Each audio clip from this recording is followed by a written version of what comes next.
টুনটুন, মা টুনটুন, তাড়াতাড়ি এদিকে আয় তো মা, তাড়াতাড়ি এসে খেয়ে নে তো, আমার তো আবার কাজে যেতে হবে। কি রে টুনটুন? এই তো মা, আমি চলে এসেছি। আর মা, তুমি সব সময় আমাকে নিয়ে তো চিন্তা করো কেন বলো তো? তুমি তো আমার জন্য খাবার ঢেকে রেখে কাজে চলে যেতে পারতে মা। আচ্ছা যাই হোক মা, তুমি খেয়েছো? চলো না মা, আমরা একসাথে খেয়ে নেই। এরপর টুনটুন আর টুনি মিলে খাবার খায়, আর খাওয়া শেষ করে টুনি কাজে চলে যায়। এভাবেই দুই মামের দিন ভালোই কাটছিল। মা, ও মা, মা কি হয়েছে তোমার? তুমি এমন কেন করছো মা? তোমার শরীরটা কি খারাপ লাগছে নাকি মা? মা, ও মা, তুমি কিছু বলছো না কেন? মারে, হঠাৎ করে কেমন জানি মাথাটা বড্ড ব্যথা করছে রে মা, তাই মালকিনকে বলে তাড়াতাড়ি একটু বাড়িতে চলে এলাম। সে কি কথা মা, তবে তুমি যাও, ঘরে গিয়ে বিশ্রাম করো, আমি এদিকে কাজগুলো করছি, তুমি ঘরে যাও মা।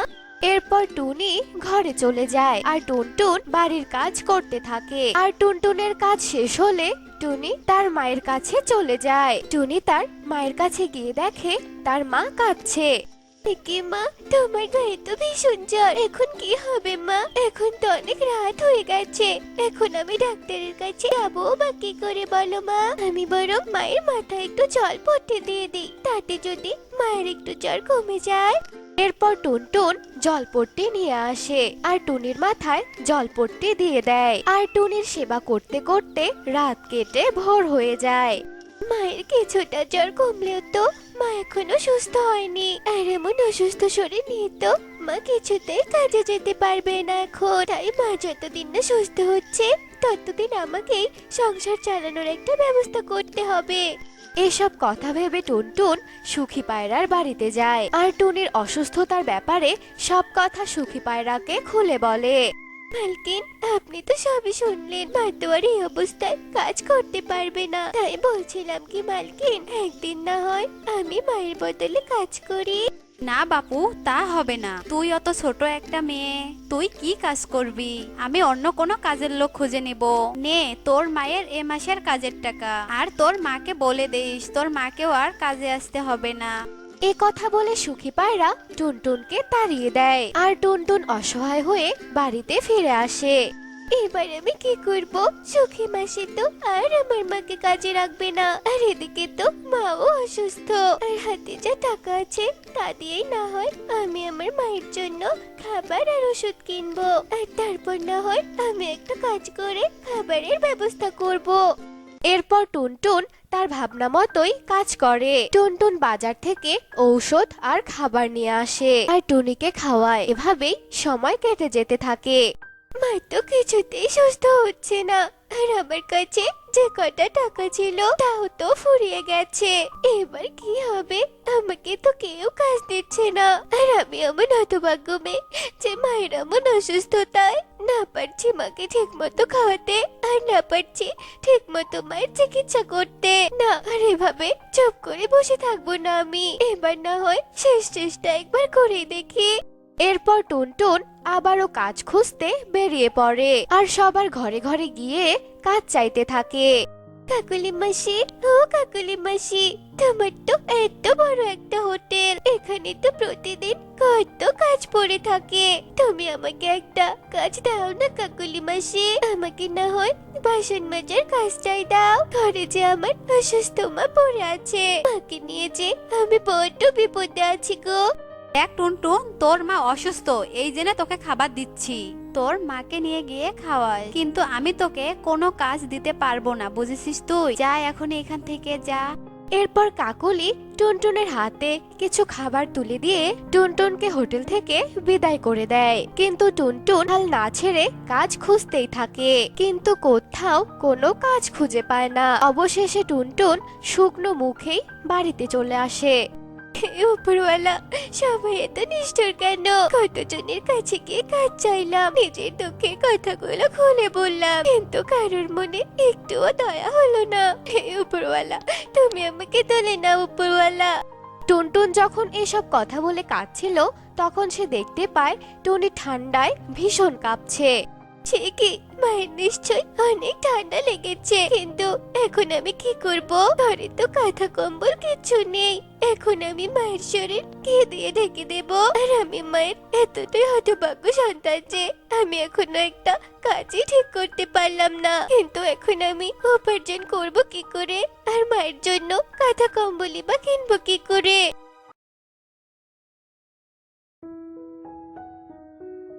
এসব কথা বলে টুনটুন কাঁদছিল। ঠিক তখনই সেখানে একটা চন্দ্রপরী আসে, আর চন্দ্রপরীকে দেখে তো টুনটুন ভীষণ অবাক হয়।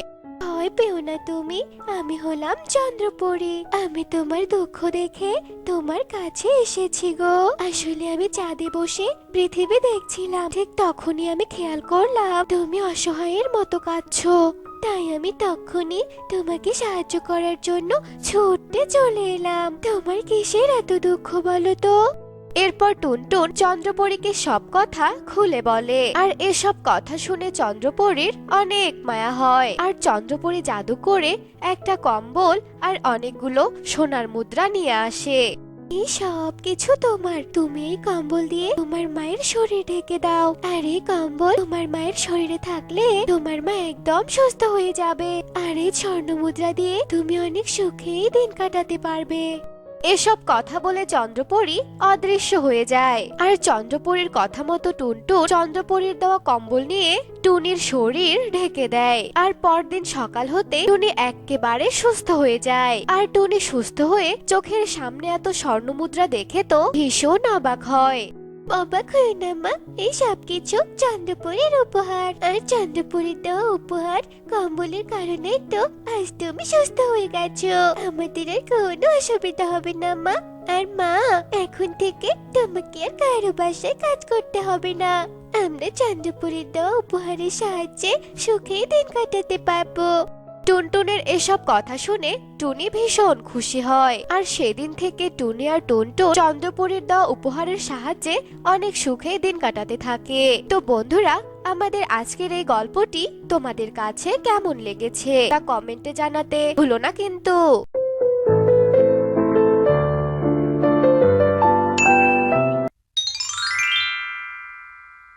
রূপসাপুর জঙ্গলে অনেক পাখি বসবাস করে।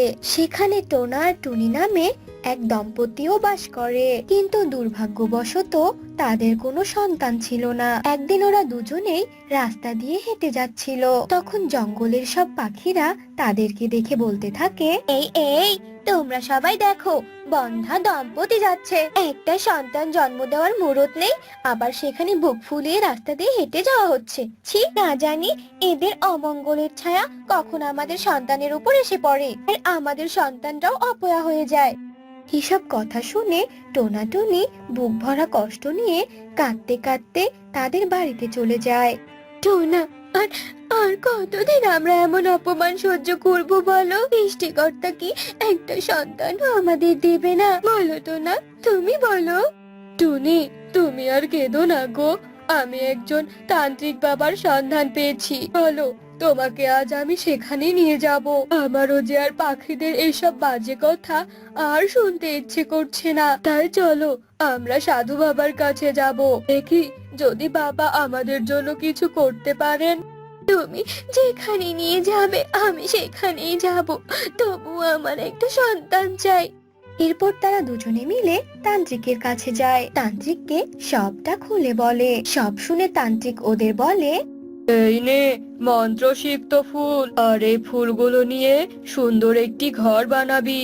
আর এই ঘর থেকেই তোদের সন্তান জন্ম নেবে। আর তারা কোনো সাধারণ ছানা নয়, তারা হলো অলৌকিক শক্তির অধিকারী। ঠিক আছে বাবা, আপনাকে অনেক ধন্যবাদ। তবে দাঁড়া, এই ফুলগুলো নিয়ে তোদের বাড়িতে ফিরতে গেলে অনেক বাধার সম্মুখীন হতে হবে। তবে মনে রাখিস, এই ঝুড়ি থেকে যদি একটা ফুল পড়ে যায় বা হারিয়ে যায়, তাহলে তোদের ছানার থেকে একজন ছানা কমে যাবে। আর তার বিনিময়ে তোরা আর কোনোদিনও আমার কাছে সাহায্য নিতে পারবি না। ঠিক আছে বাবা, আমরা অনেক সাবধানে যাব। এরপর টোনা আর টুনি মিলে ফুলের ঝুড়ি নিয়ে বাড়ির দিকে রওনা করে। আস্তে আস্তে হঠাৎ করে তারা একটি বাঘের সামনে পড়ে যায়। হ্যালো, কতদিন থেকে তাজা পাখির মাংস খাই না, তবে আজকে তো দেখছি দুটো তাজা তাজা পাখি আমার সামনে দাঁড়িয়ে আছে। এবার এদেরকে আমার মনটা একটু জুড়িয়ে নিব। হা হা হা হা। বাঘ মামা, তুমি আমাদের খেও না গো। অনেক সাট করে সন্তানের মা হব বলে এই ফুল নিয়ে যাচ্ছি।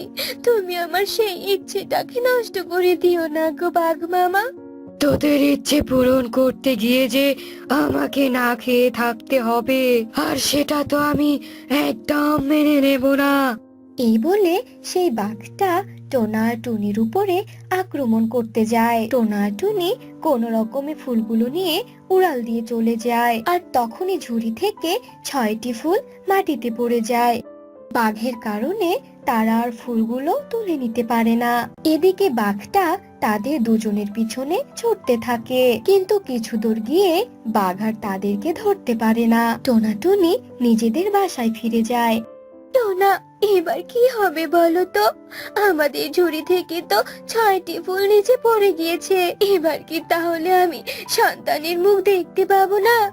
টুনি, সব ফুল তো আর পড়ে যায়নি বলো, এখনো তো কিছু ফুল এখানে আছে। চলো আমরা বরং এটা দিয়ে ঘর বানিয়ে দেখি, যদি সৃষ্টিকর্তা আমাদের দিকে একটু ফিরে তাকায়। টোনা আর টুনি মিলে ফুলের ঘর বানাতে থাকে। দেখতে দেখতে রাত হয়ে আসে। তখনই হঠাৎ করে ভীষণ জোরে বাতাস বইতে শুরু করে, আর সেই বাতাসের কারণে আরো 6টি ফুল পাশের একটি নদীতে গিয়ে পড়ে। টোনা, রাত পেরিয়ে তো ভোর হয়ে গেল, কিন্তু এখনো তো আমাদের কোনো সন্তান হলো না গো। তাহলে কি? এমন সময় হঠাৎ করে ফুলের ঘর থেকে একটি সন্তানের কান্নার আওয়াজ শোনা যাচ্ছিল, আর ওরা দুজনেই ছুটে ফুলের ঘরের কাছে যায়। আর ভিতরে ঢুকে তো ওরা ভীষণ অবাক হয়ে যায়। ওরা ভিতরে গিয়ে দেখে যে ফুটফুটে একটি ছানা ঘরে বসে কান্না করছে। টোনা, সৃষ্টিকর্তা আমাদের ডাক শুনেছে গো, আমাদের তিনি নিরাশ করেননি। টোনা আর টুনি তাদের সন্তানকে পেয়ে মহা খুশি ছিল, আর এভাবেই দিনের পর দিন কাটতে থাকে, আর তাদের ছোট্ট টুকিও বড় হতে থাকে। এরপর সেই টুকির কথা ধীরে ধীরে পুরো জঙ্গলে ছড়িয়ে পড়ে। পাখিরা সব দল বেঁধে টুনির বাড়িতে এসে হাজির হয়। কিরে টুনি, এই ছানাকে আবার কোথা থেকে ধরে নিয়ে এলি? নিজেরা তো আর জন্ম দিতে পারিস নে। তোমরা আমাদের পিছনে কেন পড়ে আছো বলো তো? আমাদের যাকে ইচ্ছে তাকেই সন্তান বানাবো, বুঝেছো? তোমাদের তো এখানে কোনো সমস্যা হওয়ার কথা না। সবাই ঠিকই বলে, চোরের মায়ের আবার বড় গলা। এই কথা বলে সবাই সেখান থেকে চলে যায়। এরপর দেখতে দেখতে কেটে যায় বেশ কিছুদিন, আর টুকিও অনেকটাই বড় হয়ে যায়। এরপর একদিন টুকি নদীর পাড়ে বসে থাকে। তারপর টুকি নদী থেকে একটি আওয়াজ শুনতে পায়। বোন, বোন, আমাদেরকে একটু বাঁচা বোন, আমরা যে জলের তলায় অনেক কষ্ট পাচ্ছি। কে কে কথা বলছো? আমি তো তোমাদেরকে দেখতে পাচ্ছি না। কি হলো? কথা বলো। টুকি চিৎকার করে তাদেরকে ডাকতে থাকে, কিন্তু সেই আওয়াজ আর শোনা যাচ্ছিল না। আর টুকি ভয় পেয়ে বাড়িতে ফিরে যায়, আর তার মাকে সব ঘটনা খুলে বলে। সব শুনে টুনির তান্ত্রিকের কথা মনে পড়ে যায়, আর সে মনে মনে ভাবতে থাকে, তার মানে কি ঝুড়ি থেকে পড়ে যাওয়া 6টি ফুল 6টি আমার সন্তান, আর ওরা জলের তলায় বিপদে আছে? মা, তুমি কথা কেন বলছো না? এরপর টুনি তান্ত্রিকের সব কথা টুকিকে খুলে বলে। মা, তাহলে তো আমার বোনেরা অনেক কষ্টে আছে মা, আর আমাকে ওদের বাঁচাতেই হবে। আর এই বলে টুকি এক মুহূর্ত দেরি না করে নদীর পাড়ে ছুটে যায়, আর নদীতে লাফ দিয়ে নিচে সাঁতার কাটতে থাকে। আমি তো জলের তলায় চলে এলাম, কিন্তু কোথাও তো কাউকে দেখতে পাচ্ছি না। সামনে তো আবার মৎস্য কন্যাদের দেখা যাচ্ছে, দেখি তো কাছে গিয়ে। এ কি? কে তুমি? আমাদের এই মৎস্য রাজ্যে কেনই বা এলে? এরপর টুকি মৎস্যকন্যাকে সব কথা খুলে বলে। এটার সমাধান তো জলরানী তোমাকে দিতে পারবে, কিন্তু আমাদের জলরানী তো নিজেই ভীষণ অসুস্থ।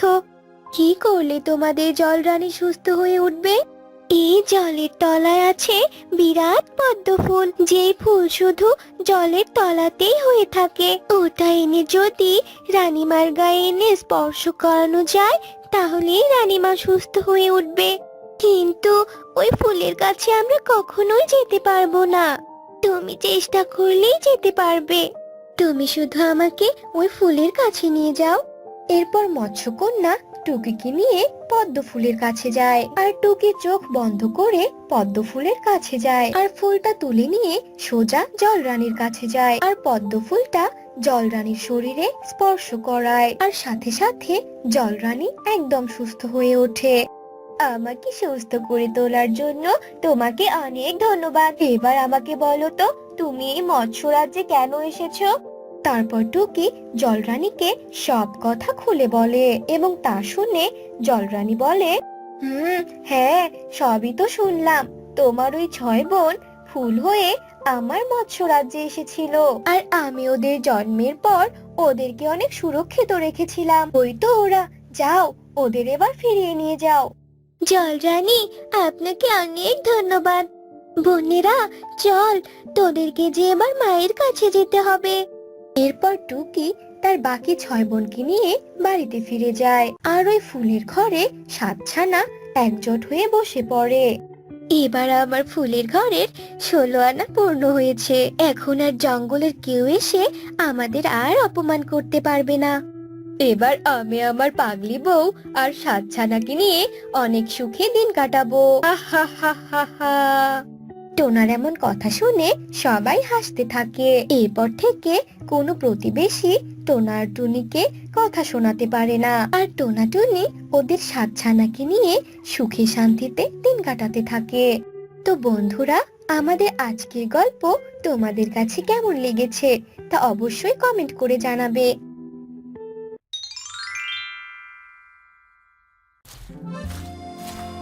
কান্টুল গ্রামের পাশেই একটি ঘন বন ছিল।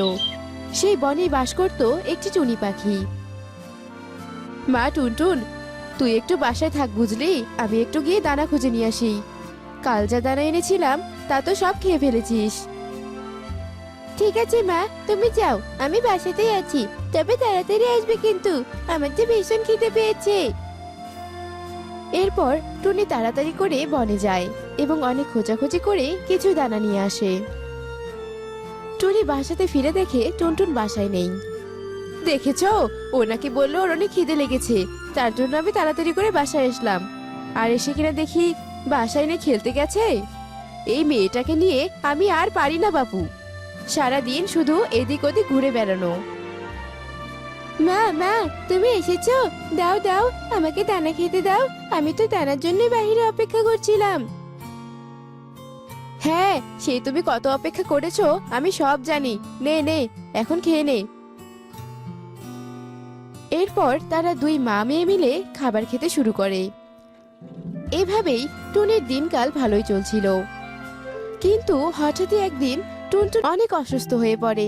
মেয়ের এমন অবস্থা দেখে টুনি অনেক ভেঙে পড়ে।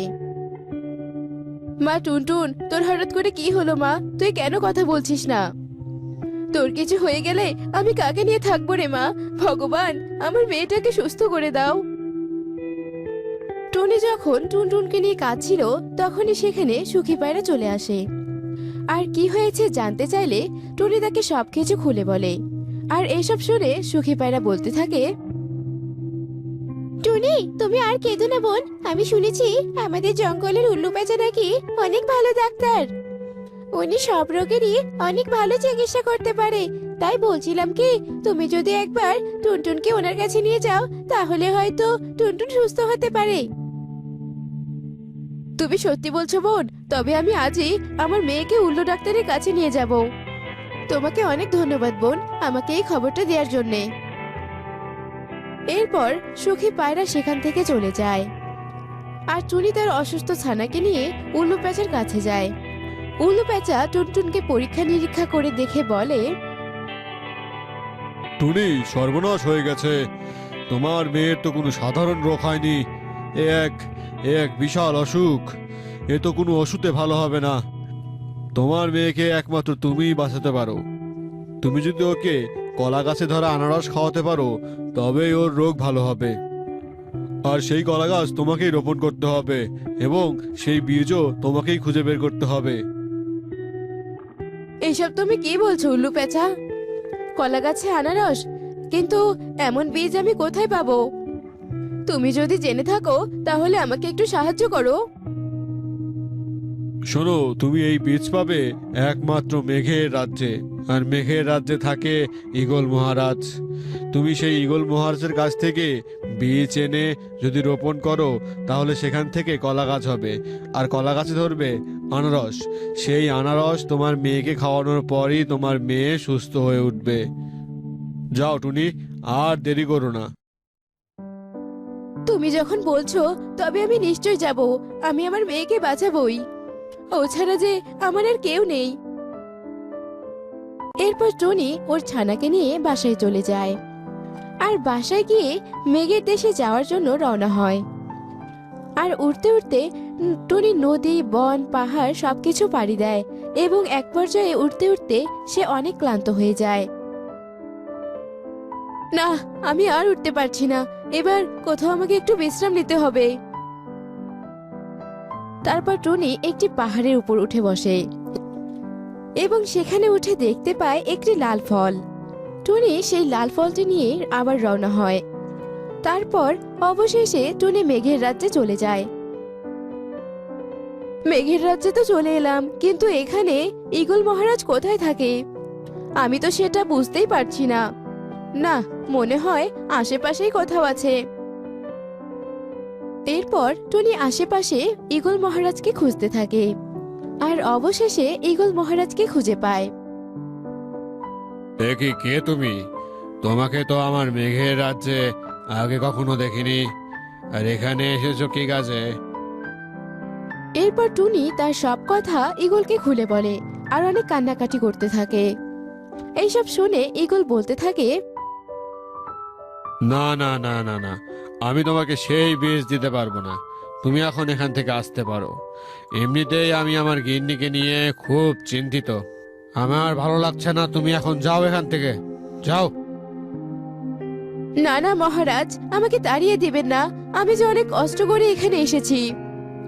আমাকে এভাবে তাড়িয়ে দিবেন না, আমার মেয়ে যে অনেক অসুস্থ। তাছাড়া মহারাজ, আপনার গিন্নির কি হয়েছে? আমার গিন্নি কয়েকদিন হলো কিছুই খেতে পারছে না। বৌদ্ধমশাই বলেছে আর কিছুদিন এভাবে গেলেই নাকি আমার গিন্নিকে আর বাঁচানো যাবে না।